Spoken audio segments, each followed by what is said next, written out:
அனைத்து ஊடக நண்பர்களுக்கும் மார்க்சிஸ்ட் கம்யூனிஸ்ட் கட்சியின் சார்பில் உற்சாகமான காலை வணக்கம். இந்த காலகட்டத்துல சர்வதேச அளவுல, தேசிய அளவுல தமிழகத்துல நடந்திருக்கிற முக்கியமான சில நிகழ்ச்சி போக்குகள், அதுல மார்க்சிஸ்ட் கட்சியினுடைய நிலைப்பாடு சம்பந்தமான கருத்துக்களை ஊடகங்கள் மத்தியில சொல்லணுங்கிறது தான் இந்த பத்திரிகையாளர் சந்திப்பினுடைய நோக்கம். முதல்ல புதுக்கோட்டை மாவட்டத்தினுடைய சில முக்கியமான கோரிக்கைகள்ல இருந்து தொடங்கலாம்னு பாக்குறேன். ஒண்ணு இப்ப சமீபத்துல 11 ஊராட்சிகளை மாநகராட்சியில இணைச்சிருக்காங்க. ஊராட்சின்னு சொன்னா 100 நாள் வேலை வாய்ப்பெல்லாம் இருக்குங்கிறது நமக்கு தெரியும்.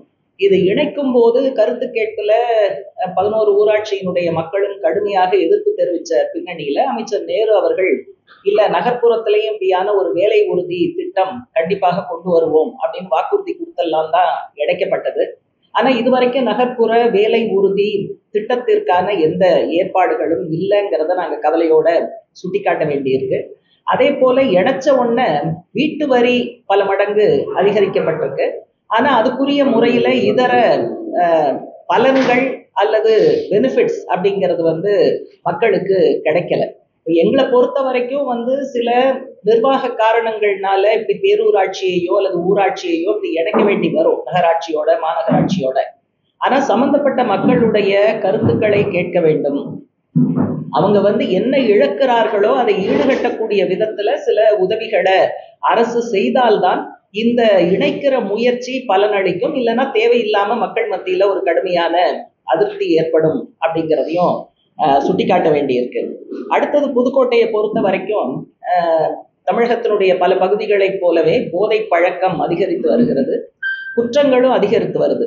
அதனால இந்த காவல்துறையினுடைய ரோந்து பணிங்கிறது இப்ப நடப்பதுங்கிறது போதாது, பல மடங்கு அதிகரிக்கணும். அதே போல புதுக்கோட்டை கடலோர மாவட்டம்ங்கிற அடிப்படையில இங்கிருந்து செல்லக்கூடிய மீனவர்கள் பல சமயங்கள்ல இதர பகுதி தமிழக மீனவர்களைப் போல இலங்கை கடற்படையால கூடுதல் தாக்குதல்களுக்கு உள்ளாகிறார்கள். இதுக்கு ஒரு நிரந்தர தீர்வு காண்பதற்கு மோடி அரசு கூடுதலான முயற்சிகளை எடுக்கணும். இப்ப இலங்கையில ஒரு இடதுசாரி இயக்கம் ஆட்சிக்கு வந்திருக்கக்கூடிய பின்னணியில இந்திய அரசு கூடுதல் முயற்சி எடுத்து அவர்களோடு பேசி தமிழக மீனவர்களை பாதுகாப்பதற்கான உறுதியான உத்தரவாதமான நடவடிக்கைகளை எடுக்கணும். அடுத்து இந்த காவிரி வைகை குண்டாறு இணைப்பு நீண்ட காலமாக பேசப்பட்டு ஒப்புதலும் கொடுக்கப்பட்டு அதுக்கு பிறகு பல்லாண்டுகள் கிடப்புல போட்டு அதுக்கப்புறம் அடிக்கல் நாட்டி அதுக்கப்புறமும் பெருசா மூவ் ஆகல. பாசன வசதி உள்பட பல்வேறு விஷயங்களுக்கு பலனளிக்கக்கூடிய ஒரு திட்டம். அதனால கூடுதல் கவனம் அரசு சார்புல செலுத்தப்பட்டு இதை விரைவாக முடிப்பதற்கான முயற்சிகளை எடுக்கணும். ரொம்ப பல வருடங்களாக இந்த இணைப்பை பற்றி நம்ம பேசிக்கிட்டே இருக்கோம். அடுத்து வேலை வாய்ப்பை பொறுத்த வரைக்கும் புதுக்கோட்டையில வேலை வாய்ப்புகள் பெருசா இல்லாததுனால புதுக்கோட்டையிலிருந்து இளைஞர்களும் இளம் பெண்களும் வேலை தேடி வெளி மாநிலங்கள் வெளியூர்கள் இதுக்கு செல்லக்கூடிய ஒரு பெரிய ஏற்பாடு இருக்கு. இது நல்லதில்லை. அதனால புதுக்கோட்டை மாவட்டத்துல வேலை வாய்ப்புகளுக்கான சில ஸ்தூலமான முயற்சிகள், தொழிற்சாலைகள் உருவாக்குவது, குறிப்பாக விவசாயம் நிறைந்த பகுதினா விவசாயம் சார்ந்த அக்ரோபேஸ்ட் இண்டஸ்ட்ரீஸ் இதை உருவாக்குவது, இப்படியான முயற்சிகளை கூடுதலாக தமிழக அரசும் எடுக்கணும். அதே போல இங்க ஒரு அரசு சட்டக்கல்லூரி வேணும் அப்படிங்கிறது நீண்ட நாட்களாக கேட்கப்படுகிறது. அதையும் கொஞ்சம் என்னங்கிறத பார்க்கணும். அடுத்து இப்ப சமீபத்துல மதுரையில முருக பக்தர்கள் மாநாடு நடந்தது. உயர்நீதிமன்றம் இதுல அரசியல் பேசக்கூடாதுன்னு சொல்லிதான் அனுமதி கொடுத்தாங்க. ஆனா அங்க பேசின அனைவரும், பவன் கல்யாண் உட்பட அண்ணாமலை உட்பட எல்லாரும் பேசினது அரசியல் தான். அரசியல் தவிர வேற எதுவும் அவங்க பேசினதாக தெரியல. அதுல வந்திருக்கக்கூடிய தீர்மானங்கள், அதே போல அங்க காட்டப்பட்ட ஒரு வீடியோ நிகழ்ச்சி, அது அண்ணா உள்ளிட்ட பல தலைவர்களை கேவலப்படுத்துவதாக இருக்கிறதுங்கிற முறையில அதிமுகவிலிருந்து அதிகாரப்பூர்வமாக இந்த தீர்மானங்களையோ அல்லது இந்த வீடியோ வெளியீட்டையோ நாங்க ஏற்கல, இதுக்கு கண்டனம் தெரிவிக்கிறோம் அப்படிங்கிற முறையில அவங்க சொல்லியிருக்காங்க. இதுல என்ன விஷயம் நாங்க சொல்ல விரும்புறோம்னா, அதிமுக பிஜேபி கூட்டணி உருவான காலத்திலிருந்து சிபிஎம் ரொம்ப அழுத்தமாக சொல்லுகிற விஷயம் என்னன்னா, இது கொள்கை சார்ந்த கூட்டணி அல்ல, இது கொள்கை அற்ற கூட்டணிங்கிறதான் சொல்றோம். ஏன்னா இந்த கூட்டணின்னு இவங்க அமித்ஷா அறிவிப்பதற்கு சற்று முன்னதாகத்தான் வக்ஃபு திருத்த சட்டம் என்பது பாஸ் ஆகுது. ராஜ்யசபால அதை எதிர்த்து அதிமுக வாக்களிக்கிறது. அதுக்கு முன்னால வேற சில விஷயங்கள்லயும் அவங்களுக்கு கருத்து வேறுபாடு ஆழமாக முக்கியமான பிரச்சனைகள்ல எல்லாம் இருந்திருக்கு. அப்ப எந்த புள்ளி அவர்களை ஒன்றிணைக்கிறது? ஒரு புள்ளி கூட அவங்கள ஒன்றிணைக்கல. அப்ப என்ன நம்ம யூகிக்க வேண்டி இருக்குன்னா, அதிமுக தங்களுடைய ஊழல் சாம்ராஜ்யத்தை பாதுகாப்பதற்கு மத்திய அரசினுடைய உதவி தேவைப்படுது. தமிழகத்தில் காலூன்றுவதற்கு பிஜேபிக்கு அதிமுக போன்ற கட்சியினுடைய உதவி தேவைப்படுகிறது. அதனால இது பரஸ்பர உதவி, கிவ் அண்ட் டேக் என்பதை தவிர இந்த கூட்டணியால தமிழக மக்களுக்கு எந்த பிரயோஜனமும் இருக்க போவது கிடையாது அப்படிங்கிறத முதல் நாள்ல இருந்தே சிபிஎம் சார்பாக ஆழமாக சொல்லுகிறோம். இப்ப இந்த முருக பக்தர்கள் மாநாட்டிலையும் இந்த தீர்மானங்களும் மற்ற விஷயங்களும் எங்களுக்கு ஏற்புடையதல்ல, நாங்கள் இதை கண்டிக்கிறோங்கிற அளவுக்கு தான் அதிமுக சொல்ல வேண்டிய அவசியம் என்பது ஏற்பட்டிருக்கு. அடுத்தது பல்லாயிரக்கணக்கான மக்கள் கூடிய இடம். மூட நம்பிக்கைகளை அல்லது அறிவியல் ரீதியாக நிரூபிக்கப்படாத கருத்துக்களை அங்கு பிரச்சாரம் செய்வதுங்கிறது எப்படி அனுமதிக்கப்பட்டதுங்கிறது தெரியல. ஏன்னா நம்முடைய அரசமைப்பு சட்டத்துல அறிவியல் கண்ணோட்டத்தை வளர்ப்பது, சயின்டிபிக் டெம்பரை உருவாக்குவதுன்னு ஒரு முக்கியமான அம்சம் இருக்கு. ஆனா இங்க என்ன போர்டு வைக்கிறாங்க? மஞ்சள் நீராட்டு விழா எப்படியெல்லாம் உயர்ந்தது, காது குத்தி தோடு போடுவது எப்படி உயர்ந்தது, நெத்தி சுட்டி போடுவதுங்கிறது எப்படி சைனஸ்ல இருந்து விடுதலை கொடுக்கும், காது குத்துனா புத்தி கூர்மை அடையும், இப்படியான விஷயங்கள் எந்த சயின்ஸ் ப்ரூவ் பண்ணுச்சு? இது வரைக்கும் என்ன ஆதாரம் இருக்கு? ஆதாரமற்ற விஷயங்களை அளந்து விடுவதே பிஜேபியினுடைய சங் பரிவாரத்தினுடைய வேலையா இருக்கு. அதனுடைய வெளிப்பாடாகத்தான் இதை பார்க்கிறோம். அப்ப ஆண்கள் பெருசா காது குத்துறது கிடையாது, நெத்திச்சூட்டி போடுறது கிடையாது. இப்ப அவங்களுக்கெல்லாம் சைனஸ்ல இருந்து விடுதலை வேண்டாமா? அல்லது அவங்களுக்கெல்லாம் புத்தி கூர்மை வேண்டாமா? வெளிநாடுகள்ல இது எதையும் யாரும் பண்றதில்ல, ஆணும் பண்றதில்ல, பெண்ணும் பண்றதில்ல. அப்ப நம்மளை தவிர வெளிநாட்டுல இருக்கிற யாருக்கும் புத்தி கூர்மையே கிடையாது, சைனஸ்ல இருந்து விடுதலையே கிடையாது அப்படின்லாம் நம்ம சொல்ல முடியுமா? அதனால முழுக்க முழுக்க அபத்தத்தினுடைய உச்சகட்டமாக அன்சைன்டிபிக்கான விஷயங்களை கொஞ்சம் கூட வெட்கம் இல்லாமல் அங்க பரப்பக்கூடிய ஒரு வேலையையும் இந்த முருகபக்த மாநாட்டோட அவங்க சேர்த்து பண்ணியிருக்காங்கிறது வன்மையாக கண்டிக்கத்தக்கது. இது முழுக்க முழுக்க ஒரு எலெக்ஷன் கிம்மிக், தேர்தல் சம்பந்தப்பட்ட தந்திரமாகத்தான் நாங்க பார்க்கிறோம். ஏன்னா ஒவ்வொரு இடத்துலையும் இவங்களுடைய முழக்கம்ங்கிறது வேறுபடும். வட மாநிலங்கள்ல ஜெய் ஸ்ரீராம், ஒரிசா போனா ஜெய் ஜெகநாத், தமிழ்நாட்டுல ராமர் எடுபடல அப்படிங்கிறதுனால முருகர் தமிழ் கடவுள் அப்படிங்கிற அந்த ஐதீகத்தினுடைய அடிப்படையில முருகனுக்கு அரோகரா, வெற்றிவேல் முருகன் அப்படிங்கிற முறையில இங்க கோஷங்களை கொண்டு வர்றாங்க. அதனால இது கடவுள் பக்தி சம்பந்தப்பட்டதோ அல்லது மத நம்பிக்கை சம்பந்தப்பட்டதோ அல்ல. முழுக்க முழுக்க சாதாரண மக்களுடைய மத நம்பிக்கையை பயன்படுத்தி குறுகிய அரசியல் ஆதாயம் தேடுகிற அவர்களுடைய வழக்கமான அரசியல் உத்தியாகத்தான் இதை பார்க்கணும். பொதுமக்கள் விழிப்போடு இருக்கணுங்கிறத இந்த நேரத்துல கேட்க விரும்புறோம். அடுத்து கீழடி, அது அமர்நாத் ராமகிருஷ்ணா அந்த அறிக்கையை வெளியிட்டாச்சு, அதை தூக்கி கிடப்புல போட்டிருக்காங்க. அதை திருத்த வேண்டும் என்று ஒன்றிய அரசு வற்புறுத்தி அவர் அதை மறுத்துட்டாரு.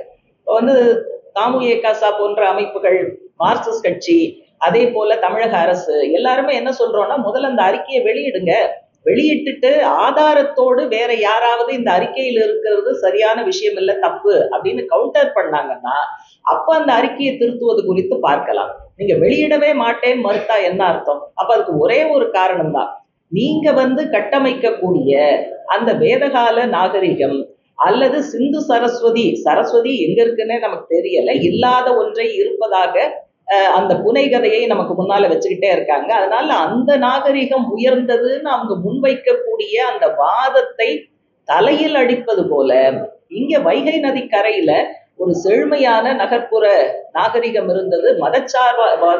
சார்புள்ள அடையாளங்கள், சின்னங்கள் எதுவுமே அங்க தொல்லியல் செய்த போது, அகழ்வாராய்ச்சி செய்த போது கிடைக்கல அப்படிங்கிற விஷயங்கள்லாம் அவர்கள் முன்வைக்கக்கூடிய அந்த அறிவியலுக்கு புறம்பான கருத்துக்கு எதிராக இருக்கிறதுங்கிறதுனாலதான் அவங்க கீழடி பிரச்சனைய அவங்க அப்படி ஹேண்டில் பண்றாங்க. அந்த அறிக்கையை வெளியிட வேண்டும் அப்படிங்கிறத அழுத்தமாக நாங்க முன்வைக்க விரும்புறோம். அதே போல இங்க ஒரு கொடிக்கம்ப பிரச்சனை வந்திருக்கு. நீங்க கொடிக்கம்பம் அரசியல் கட்சிகள் பொது இடங்கள்ல வைக்கக்கூடாது. அதுக்கப்புறம் அது கோர்ட்ல கேஸ் போட்டு, சிபிஎம் சார்பாகவும் கோர்ட்ல கேஸ் போட்டோம். நடுவுல ஒரு தீர்ப்பு என்ன வந்ததுன்னா, அப்படி பொது இடங்கள்ல வச்சா 1000 ரூபாய் நீங்க வந்து காசு வாங்கிக்கணும்னு. இதெல்லாம் என்ன, ஒரு ஜனநாயக நாட்டுல கொடி என்பது அந்தந்த அரசியல் கட்சியினுடைய கருத்துக்களை பறைசாற்றக்கூடிய ஒரு முக்கியமான அடையாளம், முக்கியமான சின்னம். அதுவே காசு கொடுத்தாதான் நடக்கும், இல்ல அதுக்கே அனுமதி இல்லை அப்படின்னு சொன்னா அந்த தீர்ப்பு சரியானதல்ல அப்படின்னு நாங்க விமர்சிக்க விரும்புறோம். இப்ப நாங்க போட்ட வழக்குங்கிறது வந்து ஒரு நபர் நீதிபதியால நிராகரிக்கப்பட்டிருக்கு. அதனால 2 நீதிபதிகள் கொண்ட அமர்வுல மறுபடியும் சென்னை உயர்நீதிமன்றத்துல நாங்க வழக்கு போட்டிருக்கோம். அதனால இது வந்து அரசியல் கட்சிகளுடைய ஜனநாயக உரிமைங்கிற அடிப்படையில பொது இடங்களில் போக்குவரத்துக்கு இடைஞ்சல் இல்லாமல் கொடியேற்றுவது அப்படிங்கிறத நிச்சயமாக நாங்க தொடர்ந்து முன்னெடுப்போம். அடுத்து வந்து கோவையில சூயஸ் என்கிற வெளிநாட்டு அமைப்புக்கு வந்து குடிநீர் விநியோகத்திற்கான அனுமதி ஏற்கனவே இருந்த அதிமுக அரசு கொடுத்தது. அப்பவே வந்து கடுமையான எதிர்ப்பு ஏற்பட்டது. அப்ப நடந்த ஒரு தேர்தல் வாக்குறுதியில திமுக அரசு நாங்க வந்து அதை ரத்து பண்ணுவோம்னு சொன்னாங்க. ஆனா அவங்க வந்ததுக்கு பிறகு அது வந்து கம்ப்ளீட்டா ப்ரொசீட் ஆகுது. இப்ப நீங்க பாத்தீங்கன்னா ஒரு 60-70% வேலைகள் முடிந்து விட்டதாக சொல்லப்படுது. நீங்க வந்து குடிநீர் விநியோகத்தை செய்வதற்கு கோவை மாநகராட்சியால் முடியாதா, அல்லது அரசாங்கத்தால் முடியாதா, அரசாங்க முகமைகளால் முடியாதா? ஒரு வெளிநாட்டு ஏஜென்சி வரணுமா? இந்தியாவுல மற்ற பல இடங்கள்ல சூயஸ் போன்ற வெளிநாட்டு நிறுவனங்கள் கையில குடிநீர் விநியோகம் போனதால் எந்த அளவுக்கு மக்கள் பாதிக்கப்பட்டார்கள்னு நிறைய உதாரணங்கள் நமக்கு முன்னால இருக்கு. ஆனா அதையும் தாண்டி வலுக்கட்டாயமாக இது போன அரசாங்கம் போட்டுருச்சு, எங்களுக்கு வேற வழி இல்லை என்று திமுக சொல்வது ஏற்கத்தக்கதல்ல.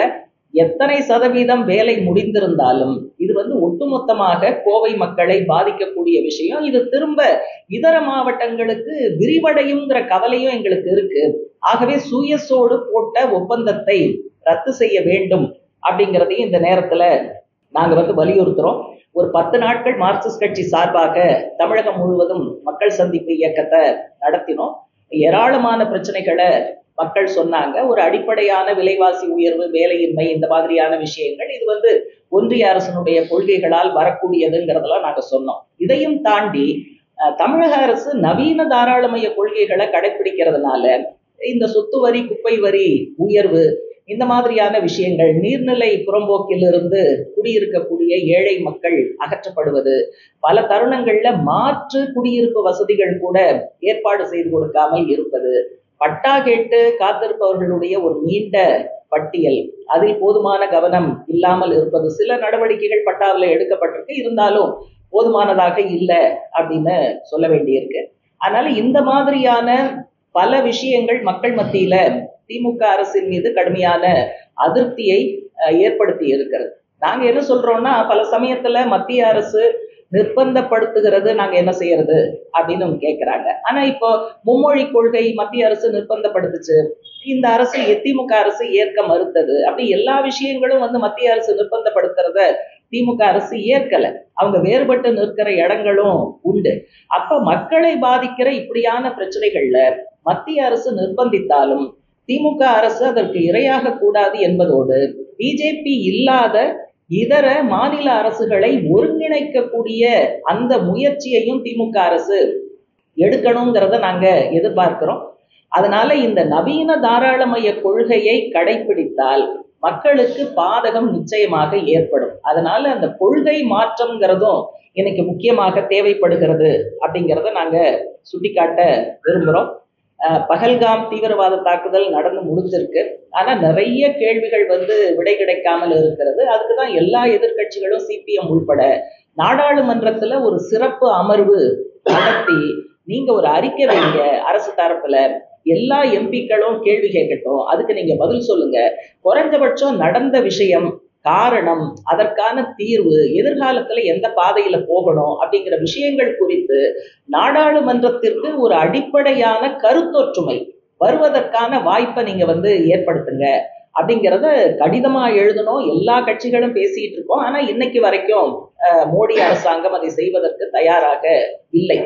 இப்ப இந்த தாக்குதல் சமாச்சாரத்துல ஒரு தீவிரவாதி கூட இது வரைக்கும் கைது செய்யப்படலை. தீவிரவாதிகளுக்கு உதவி செய்ததற்காக 2 பேருக்கு சமீபத்துல என்ஐஏவால கைது செய்யப்பட்டிருக்காங்க. மற்றபடி தீவிரவாதிகள் கைது செய்யப்படலை.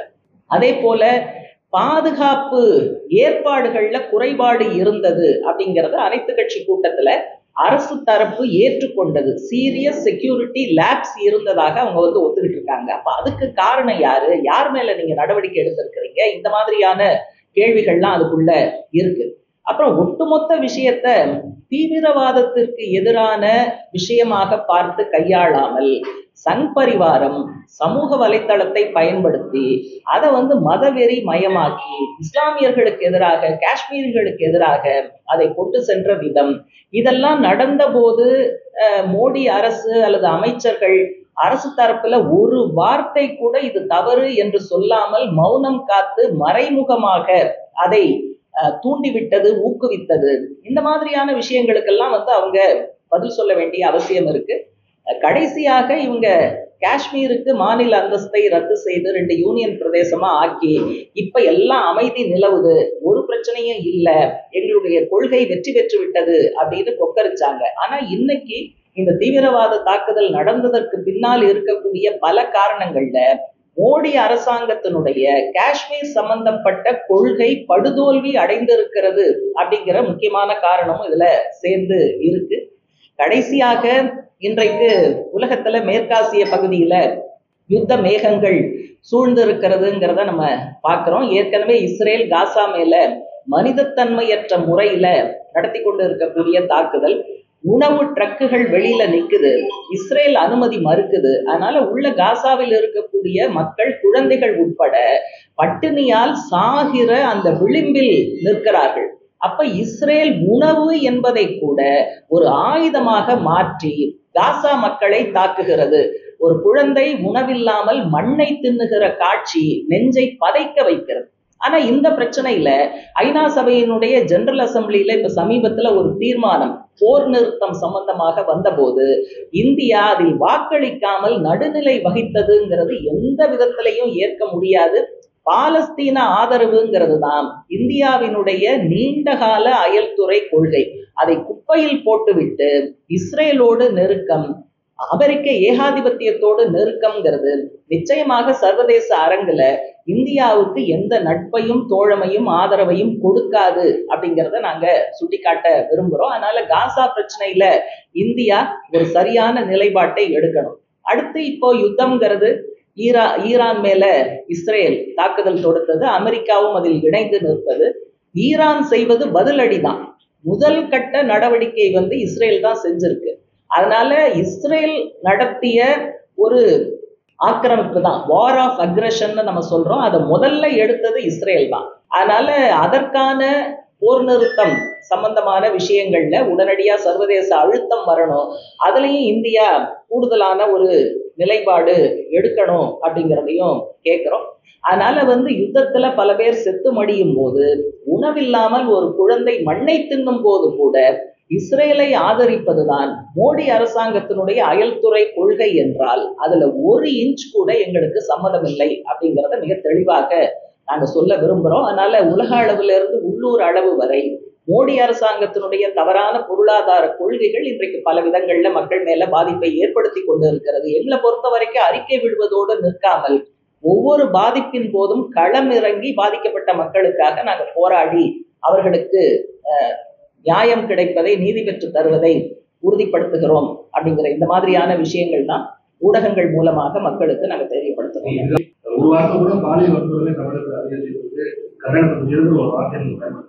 அதாவது முக்கியமான அரசியல் விஷயங்களை நான் முன் வச்சேன். பாலியல் வன்கொடுமை, தலித் மக்கள் மீதான வன்கொடுமை, சிறுபான்மை மக்கள் மீதான வன்கொடுமை இந்திய அளவுல பரவலாக நடக்குது. தமிழகத்துல சிறுபான்மை மக்கள் மீதான வன்கொடுமை ஓரளவுக்கு பிஜேபி என்ன முயற்சி செய்தாலும் நடக்காமல் தடுப்பதற்கான ஏற்பாடு இருக்கு. ஆனா பெண்கள், குழந்தைகள் மீதான வன்முறைகளும் தலித் மக்கள் மீதான வன்முறைகளும் தொடர்ந்து அதிகரித்து வருகிறது. அதுக்கு அவ்வப்போது நடக்கக்கூடிய விஷயங்கள்ல நாங்க அதை கண்டிக்கிறோம். தமிழக அரசு இதுல என்ன நிலைப்பாடு எடுக்கணும் அப்படிங்கிறத சொல்றோம். வேங்கை வயல் உட்பட விசாரணை சென்ற முறை சரியில்லைங்கிறது தான் சிபிஎம்னுடைய நிலைப்பாடு. பெண்கள், குழந்தைகள் பிரச்சனையில நாங்க என்ன சொல்றோம்னா, தமிழக அரசு ஒரு சட்டமன்ற சிறப்பு அமர்வை நடத்தணும்.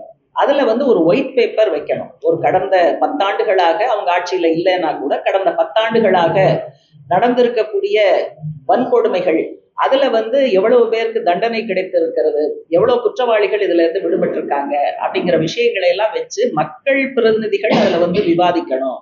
அதே போல தமிழகத்தில் இருக்கக்கூடிய முக்கியமான பெண்கள் இயக்கத்தினுடைய முன்னணி தலைவர்கள், ஜனநாயக இயக்கங்களுடைய தலைவர்களை வைத்து முதலமைச்சர் ஒரு கலந்துரையாடல் நடத்தி தமிழகத்துல அதிகரித்து வரக்கூடிய இந்த வன்முறையை தடுத்து நிறுத்துவதற்கான ஒரு செயல் திட்டத்தை உடனடியாக கொண்டு வரணுங்கிறத நாங்க தொடர்ந்து முன்வைக்கிறோம். அதைத்தான் இப்பவும் சொல்ல வேண்டியது.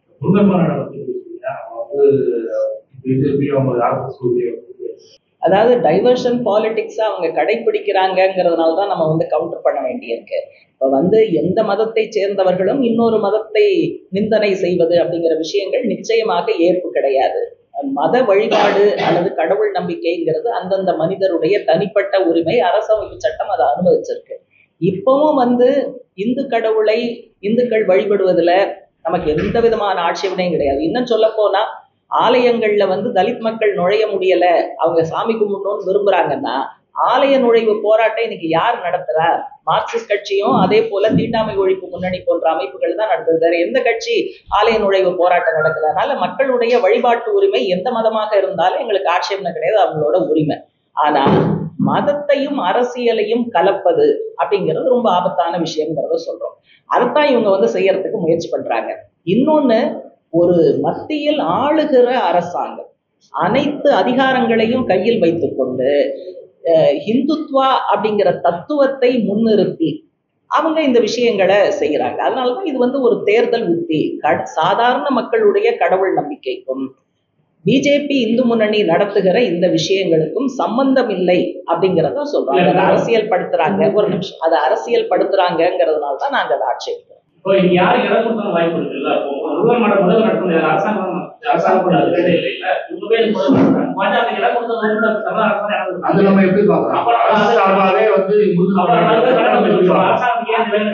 அதையும் சரியில்லை அன்னைக்கே சொன்னோம். இந்து அறநிலையத்துறையினுடைய வேலை என்ன?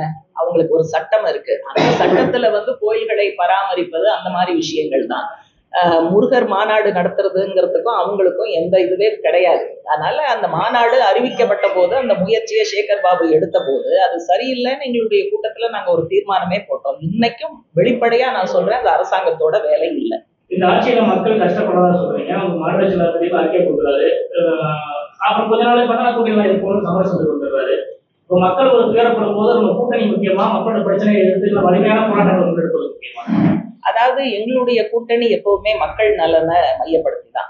அதனாலதான் இப்ப கூட்டணிங்கிறது எங்களை பொறுத்த வரைக்கும் மற்ற கட்சிகள் பயன்படுத்துற மாதிரி நாங்க பயன்படுத்துறது இல்லை. தேர்தல் நேரத்துல தொகுதி உடன்பாடுங்கிற வார்த்தையை தான் பயன்படுத்துறோம். தேர்தல் வர்றதுக்கு இன்னும் 1 வருஷம் இருக்கு. இப்ப அந்த நேரத்துல பிஜேபி எதிர்ப்புல இப்படி என்னென்ன சக்திகளை ஒருங்கிணைக்க முடியுமோ அந்த முயற்சி கண்டிப்பாக இப்ப எடுப்பதை நாங்க தொடர்வோம். இடைப்பட்ட காலத்துல தமிழக அரசு, திமுக அரசு எடுக்கக்கூடிய நடவடிக்கைகள் தொழிலாளிகளையோ விவசாயிகளையோ மக்களையோ பாதிப்பதாக இருந்தால் நிச்சயமாக நாங்க அதை எடுக்கிறோம். அதை கூட்டணிங்கிற பேர்ல நாங்க ஒன்றும் எடுக்காம இல்லை. அதனால தேர்தல் நேரத்துல தேர்தல் விஷயங்கள் பேசப்படும். அது திமுகவுக்கும் மற்ற கட்சிகளுக்கும் இடையில பேசப்படும். அது வேற விஷயம். இன்னைக்கு நம்ம மற்ற கட்சிகளை போல 5 வருஷமும் தேர்தலையே கண்ணில் வச்சுக்கிட்டு மனசுல வச்சுக்கிட்டு நாங்க போறது கிடையாது. அதனாலதான் இப்ப கூட 10 நாள் பிரச்சார இயக்கம் நடத்தணும். தமிழக அரசு சில கொள்கைகளை மாற்றணும், சில நடவடிக்கைகளை மாற்றணுங்கிறது உள்பட நாங்க பிரச்சாரத்துல எடுத்துதான் போறோம். அதிமுக கூட்டணி, அதிமுக பாஜக கூட்டணி, சொல்றோம். திமுக கூட்டணியில மட்டுமே சமரசம் இருக்குது, கொள்கை கூட்டணியா பார்க்கணும் நினைக்கிறீங்களா? உங்களுக்கும் திமுகவுக்கும் கொள்கை வேறுபாடு இருக்கு. குறிக்கோள் பிஜேபி தமிழ்நாட்டுக்கு கூடாது அப்படிங்கிறது உங்களுடைய அஜெண்டாவா இருக்கு. அவங்க தரப்புல என்ன சொல்றாங்க அப்படின்னாக்க திமுக எதிர்ப்பு, திமுக இனி ஆட்சிக்கு வரக்கூடாது அப்படின்னு, அதனால நாங்க இருக்கணும். பாஜக தரப்புலையும் அதிமுக தரப்புலையும் சொல்றாங்க. இது எல்லா கட்சியிலுமே கூட்டணிங்கிற இதுல கொள்கையை அர்ப்பணிச்சுட்டு தான் நம்ம கூட்டணி சேர்றோம். கொள்கை முரண்பாடு இருக்கிறது எந்த கட்சியும் யாரும் சொல்லவே முடியாது. அதாவது ரெண்டையும் சமப்படுத்த முடியாது. ஒண்ணு, எல்லா கட்சிகளும் கூட்டணின்னு வந்தா அவரவருக்குரிய தனித்துவத்தை கழட்டி தனியா வச்சுட்டு கூட்டணியில இணையணும்னு யாரும் எதிர்பார்க்க முடியாது. ஒவ்வொரு கட்சிக்கும் ஒவ்வொரு விஷயம் குறித்து வித்தியாசமான நிலைப்பாடுகள் இருக்கு. அதனால கூட்டணி எதற்காக அப்படின்னா, நீங்க ஒரு வரியில சொல்லிட்டீங்க பிஜேபி வரக்கூடாதுங்கிறதுக்காக. உண்மைதான். ஆனா பிஜேபி ஏன் வரக்கூடாதுன்னு சொல்றோம்? இப்ப இந்த 10 நாள் பிரச்சாரத்துல அதை பூரா சொன்னோம். பிஜேபியினுடைய மோசமான பொருளாதார கொள்கைகள், அதே போல மாநில உரிமைகள் மறுப்பு, கொடுக்க வேண்டிய பணத்தை கொடுக்காம பிஜேபி அல்லாத குறிப்பாக கேரளா, தமிழ்நாடு போன்ற மாநிலங்களை வஞ்சிப்பது, ஆளுநர்களை பயன்படுத்தி தேர்ந்தெடுக்கப்பட்ட அரசுகளை முடக்குவது, சமூக செயல்பாட்டாளர்களை கருப்பு சட்டங்களை கொண்டு கைது செய்வது, ஜாமீன்ல வெளிவர முடியாமல் செய்வது, ஊடகங்களை அச்சுறுத்துவது, இப்படி நீங்க எல்லா விதங்கள்லையும் பார்த்தா ஒரு மிக மோசமான எதேச்சாதிகார பாதையில அவங்க போறாங்க. அது ஒரு ஜனநாயக நாட்டுக்கு நல்லது. இருங்க, நீங்க மத்தியில இருக்கக்கூடிய ஆளுங்கட்சி செய்யறதுக்கும் மாநிலத்துக்கும் எவ்வளவு பெரிய வித்தியாசம் இருக்குங்க. கருப்பு சட்டங்களில் கைது செய்வது அவங்கள மாதிரி எந்த மாநில அரசும் செய்ய முடியாது, தமிழக அரசு மட்டும் கிடையாது, யாரும் செய்ய முடியாது. அதனால சகல அதிகாரங்களையும் கையில் வைத்திருக்கக்கூடிய ஒன்றிய அரசு செய்வதற்கும் மாநில அரசு செய்வதற்கும் வித்தியாசம் இருக்குன்னு நாங்க சொல்றோம். அதனால ஒன்றிய அரசை கண்டிக்கும் போது ஒரு விதமாகவும் மாநில அரசை கண்டிக்கும் போது வேறு விதமாகவும் தான் நம்ம பண்ண வேண்டியிருக்கு. ஏன்னா ஒட்டுமொத்த அதிகாரங்கள் அவங்க கையில இருக்கு. நீங்க சொத்து வரி, குப்பை வரி, இந்த மாதிரியான விஷயங்கள்லாம் அவங்க நகர்ப்புற சீர்திருத்தம், அர்பன் ரிஃபார்ம்ஸ்ங்கிற பேர்ல அவங்க ஒரு பாலிசியே வச்சிருக்காங்க. எல்லா மாநில அரசுகளும் இதை ஏத்துக்கணும், ஸ்மார்ட் மீட்டர் ஏத்துக்கணும் அப்படின்னு அவங்க கட்டாயப்படுத்துறாங்க. அதனாலதான் நான் சொல்லும் போது சொன்னேன், இந்த கட்டாயத்துக்கு நீங்க ஈடாகாதீங்க. இது திணிக்கப்படுகிற எல்லா மாநில அரசுகளையும் ஒருங்கிணைக்கிற வேலையை கூட நீங்க திமுக அரசு பார்க்கலாம் அப்படிங்கறதுதான் சொல்றேன். 3 மடங்கு வரைக்கும் உயர்வு இருக்கு. நம்ம மதவாதத்தை வச்சு இந்த பக்கம் ஒன்று சேர்ந்து திமுக யாரும் வலிமையா ஆறாங்க. இதோட மக்கள் பட போறாங்க மீண்டும் திமுக ஆட்சிக்கு வந்தால். அதாவது இப்ப திமுக ஆட்சிக்கு வரலன்னா நல்லா இருப்பாங்கன்னு சொல்ல முடியாது நம்ம. ஏன்னா எதிர்த்தாப்புல நிக்கிறது அதிமுகவும் பாஜகவும் தான்.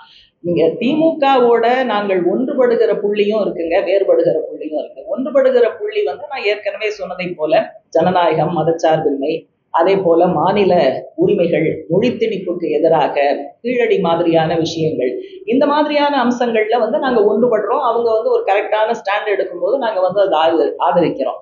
நவீன தாராளமய கொள்கைகளை கடைபிடித்து இப்ப ஃபேக்டரி ஆக்ட், அமெண்ட்மெண்ட் ஆக்ட் கொண்டு வந்த போது நாங்க தான் அதுல முன்னணியில நின்னோம். சாம்சங் பிரச்சனையில நாங்க தான் முன்னணியில நின்னோம். கூட்டணி கட்சிங்கிறதுனால நாங்க வாய் மூடிட்டு ஒண்ணும் இல்லை. அதனால தேர்தல் அந்த நேரத்துல வரக்கூடிய பிரச்சனைகள், ஒரு மாநிலத்தினுடைய அடிப்படை உரிமைகள், இதுக்காக ஒன்று சேர்வது அப்படிங்கிறது வேற. மற்ற சமயங்கள்ல அதற்காக எதையுமே நாங்க விட்டு கொடுக்கல, எல்லாத்தையும் தான் நாங்க தொழிலாளர்கள் நல சட்டத்துல நீங்க உங்களுடைய அழுத்தத்தின் காரணமாக தான் 12 மணி நேரம் வேலை நிறுத்தி 2 வருஷத்துக்கு கொண்டு வந்தாங்க. அதே மாதிரி தமிழகத்தில் தற்போது உதாரணமாக ஆக்கப்பட்டுள்ள போதைப் பொருள் கலாச்சாரம், டாஸ்மாக் குறைப்பு அப்படிங்கிற விஷயத்த நீங்க கையில எடுத்துக்கீங்களே தவிர ஸ்டெபனா நம்ம இதே மாதிரி 12 வருஷம் டியூட்டிக்கு அந்த சட்டத்துக்கு எதிர்த்தாங்க. இதுக்கு எதிர்க்காத காரணம் அதாவது அந்த பிரச்சனை வேற, இந்த பிரச்சனை வேற, ரெண்டையும் நம்ம சமப்படுத்த முடியாது. ஆனா டாஸ்மாக் பிரச்சனையில ஜனநாயக மாதர் சங்கம் பல்வேறு மாவட்டங்கள்ல, வாலிபர் சங்கம் உட்பட பல அமைப்புகள், சில இடங்கள்ல கட்சி நேரடியாக டாஸ்மாக் கடைகள் மூடப்படணுங்கிறதுனால நாள் கணக்குல நாங்க போராட்டம் நடத்தியிருக்கோம். அப்படியெல்லாம் ஒண்ணும் போராடாம இல்ல. எங்களுடைய பிரதிநிதிகள் ஒரு நாள் 2 days போராட்டம் பண்ணி அவங்க அந்த மாதிரி போராட்டங்கள் டாஸ்மாக் நம்ம ஏன் செய்ய மாட்டேங்கிறோம். டாஸ்மாக் தமிழகத்துல ஒரு நீண்ட வரலாறு இருக்குங்க. அந்த வரலாறு இப்ப நம்ம பேச முடியாது. ப்ரொஹிபிஷன் வந்தது, அப்புறம் பயன் இல்லைன்னு எடுத்தாங்க, அப்புறம் கண்ட்ரோல் பண்றோம்னாங்க, படிப்படியா மூடுறோம்னாங்க. இப்ப அது சம்பந்தமாகவும் இப்ப விசிகா அந்த மது ஒழிப்பு மாநாடு நடந்த போது கூட சிபிஎம் சார்பா நான் தான் போய் பேசினேன். பல ஆலோசனைகளை முன் வச்சோம். நீங்க விநியோகம் பண்ணினா முதலாளித்துவ சமூகத்துல அந்த விற்பனை பண்ணித்தான் ஆகணும். அதனால எங்க நம்ம கைய வைக்கணும்னா உற்பத்தி செய்யற இடத்துல. அப்ப நீங்க மதுபான உற்பத்திக்கு ஒரு சீலிங் வைங்க. நீங்க அதுல அங்க பர்மிஷன் கொடுக்கும்போது அங்கேயே தடுத்து நிறுத்துங்க. அப்புறம் டைமிங்க நீங்க ஆல்டர் பண்ணுங்க. வேலை நேரங்கள்ல, வார நாட்கள்ல வைக்காதீங்க. இப்படி பல விஷயங்கள் சொல்றோம். ஜனங்களை திரட்டி நாங்க போராட்டம் நடத்துறோம். பல இடங்கள்ல அந்த கடைகள் மூடப்பட்டிருக்கு. அதுல நாங்க வெற்றியும் அடைஞ்சிருக்கோம். ஒரு நீண்ட காலமாக தமிழகத்துல மாறி மாறி வரக்கூடிய அரசாங்கங்கள் கடைபிடித்து வரக்கூடிய கொள்கை உடனடியாக ஒரு சில போராட்டங்கள்னால மாற்ற முடியாது. ஜனங்க நல்லா ஒன்னா சேர்றாங்க, உங்களை மாதிரி ஊடக நண்பர்கள் உதவி செய்யறாங்கன்னா நிச்சயமா அதுலயும் நம்ம மாற்றத்தை கொடுக்கணும். மத்திய அரசு கிடைக்கிற தமிழர் நாகரிகம் தமிழர்னு சொல்லலாம். அதே திராவிடம் திராவிட நாகரிகம் தான் சொன்னா ஆமா, அவரு திராவிட நாகரிகம் சொல்றாங்க. தமிழர் நாகரிகம் தான் அவர் சொல்லியிருப்பாரு. இல்ல இல்ல சூழல் திராவிட நாகரிகம் திராவிட மாடல் அரசின் நாகரிகம் சொல்லுது. திராவிட மாடல் அரசின் அரசு சார்பு திராவிட சொல்றாங்க. நாகரிகம் சொல்லுது. தமிழர் நாகரிகம் எந்த இடத்துல அரசு வார்த்தை பயன்படுத்தல. அப்ப அதுல போய் அது திணிக்க வேண்டியது இல்லை. இல்ல மத்திய அரசு பண்ண தவறு ஒரு அறிக்கை ஏற்றுக்கணும். இல்ல கட்சியினுடைய சிபிஎம்னுடைய ஸ்டேட்மெண்ட்ல வைகை நதிக்கரை தமிழர் திராவிட நாகரிகம் தமிழர் நாகரிகம் தான். ஆர்டிஸ்ட் அதாவது தமிழர் நாகரிகத்தை பறைசாற்றுவதுங்கிறது ஒண்ணுங்க. இன்னொன்னு முக்கியமான விஷயம் வந்து அவங்க சொல்லக்கூடிய பொய்யான கட்டுக்கதைகள் அதுக்கு பதிலடி கொடுப்பது போல இது இருக்கு, ஆகவே இதை வெளியிடணுங்கிற அரசியல் காரணமும் சேர்ந்து தான் நாங்க முன்வைக்கிறோம். இந்த அரசியலா தான் நாங்க பார்க்கிறோம். பவன் கல்யாணம் கூட்டு வந்தது ஒரு ஜாலிய ரீதியாக திணிக்க தமிழ்நாட்டு உயர்வாங்களோ அப்படிங்கிற மாதிரி ஒரு பேர் சமூக ஓட்ட தமிழ்நாட்டு பவன் கல்லாமா அதனால அவங்க கூட்டு வராங்க அவங்க கேள்வி. அதாவது பிஜேபி வந்து பல மாநிலங்கள்ல காலூன்றுவதற்கு வெவ்வேறு விதமான முயற்சிகளை கையாளுறாங்க. முருகபக்தர் மாநாடு அதுல ஒண்ணு. அதே போல சாதிகள் உபசாதிகள் இதுக்கு உள்ள வந்து இந்த சோசியல் என்ஜினியரிங்கிற வார்த்தை ரொம்ப பாசிட்டிவா இருக்கு, அதனால நான் பயன்படுத்தல. அந்த சாதிகளை தங்கள் பக்கம் வைத்துக் கொள்வது, கவர்ந்து இழுப்பது அப்படிங்கிறதும் நிச்சயமாக குறிப்பாக தமிழகத்துல பிஜேபி கடைபிடிக்கக்கூடிய உத்தியில அதுவும் ஒண்ணு.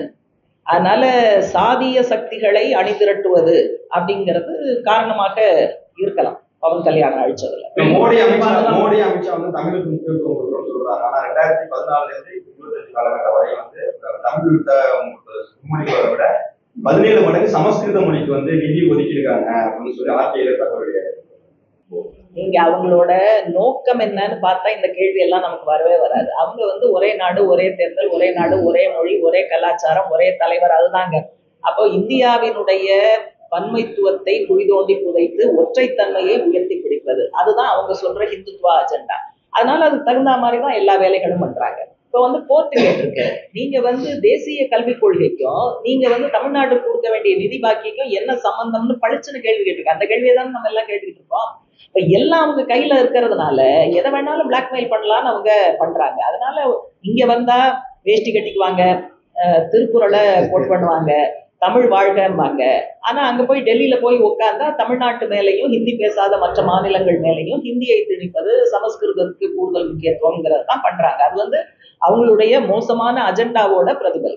நவீன கல்வின்னு சொல்றாங்க, பெண் குழந்தையாக பார்த்து கல்வி கிடைக்கிறான்னு சொல்றாங்க. இதெல்லாம் தடுக்கிறது நம்ம என்ன பண்ணலாம்? விகிதாச்சாரம் குறைஞ்சிருக்கு, ஆண் குழந்தைகள் பெண் குழந்தைகள் குறைஞ்சிருக்கு. அது வந்து நீண்ட நாளா குறைஞ்சிருக்குங்க. அதனாலதான் நம்ம வந்து செக்ஸ் ரேஷியோ அட் பர்த், பிறப்பில் பாலின விகிதம் வந்து பெண்ணுக்கு எதிராக குறைவதுங்கிறது நீண்ட காலமா இருக்கு. அது ஒரு கட்டம் வரைக்கும் வந்து பெண் சிசு அழிப்பு காரணமா நடக்குது, அப்புறம் பெண் கரு அழிப்பு அப்படிங்கிறது நடக்குது.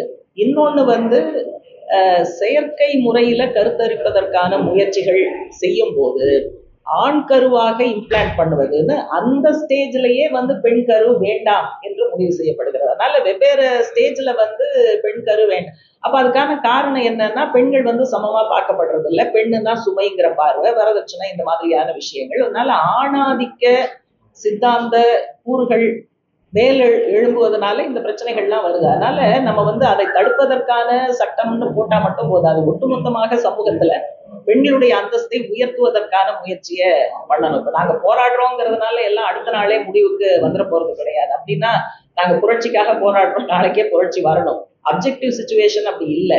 அதனால நாங்க இந்த விஷயங்களை தொடர்ந்து கையில் எடுக்கிறோம், மக்கள் மத்தியில எஜுகேட் பண்றோம், அரசு கிட்ட நாங்க வந்து கோரிக்கை வைக்கிறோம், சட்டமன்றத்துல பிரதிநிதிகள் பேசுறாங்க, பார்லிமெண்ட்ல பேசுறோம். எல்லா விதங்கள்லயும் எங்களுக்கான முயற்சிகளை நாங்க எடுக்கிறோம். அப்படியெல்லாம் எதுவும் இல்லை. நான் ஏற்கனவே சொன்னதை போல எங்க கட்சியை பொறுத்த வரைக்கும் 5 வருஷமும் தேர்தல்லாம் நாங்க பாக்குறது கிடையாது. தேர்தல் வர்றதுக்கு இன்னும் 1 வருஷம் இருக்கு. தேர்தல் நேரத்துல என்ன கேட்கணுமோ, யார்கிட்ட கேட்கணுமோ, எப்படி கேட்கணுமோ அப்படி கேட்போம். இப்ப அதை பத்தி பேசி என்ன பிரயோஜனம்? இப்ப பத்திரிகைகள்ல இதெல்லாம் சொல்லி என்ன பிரயோஜனம்? நீங்க உங்களை மாதிரி பிரஸ் அவரை கேட்டு பதிலா திமுகவால கூட்டணி இல்லாம ஜெயிக்கிறதுக்கான வாய்ப்பே கிடையாது, கூட்டணி ஜெயிக்கிறாரு ஒரு கருத்தை சொல்றாரு. அந்த ஸ்டாண்ட்ல இது நம்ம உறுதியாக இருக்கோமா? இல்லைங்க, அதாவது கேள்வி இப்ப நீங்களே எப்படி கேள்வி கேட்கறீங்க தெரியுது. என்கிட்ட இருந்து சில உங்களை நான் தப்பா சொல்ல, என்கிட்ட சில பதில்கள் வரணுங்கிறதுனால அந்த முறையில நீங்க கேள்விகள் போடுறீங்க. அந்த மாதிரி அவரை கேட்கிறவங்க வந்து எப்படி கேட்கறாங்கன்னா, நீங்கள்லாம் இல்லாமலே வந்து திமுக ஜெயிக்கும்னு சொல்றாங்களே, அப்படின்னா ஒரு இயல்பாவே நாங்கள்லாம் இல்லாம எப்படிங்க ஜெயிக்க முடியும், எல்லாம் ஒண்ணா இருந்தாதான் ஜெயிக்க முடியுங்கிற முறையில ஒரு பதில் சொல்றாரு. அதனால பிரஸ் மீட்ல எல்லாம் கேள்விகளை விட்டுட்டு பதில்களை மட்டும் பிரசுரிச்சீங்கன்னா வேற மாதிரி தான் இருக்கும். நீங்க கேள்வியையும் போட்டு பதிலையும் கொடுத்தீங்கன்னா கரெக்டா வரும். நீங்க கரெக்டா அதை கொண்டு போய் கேட்கிற கேள்வி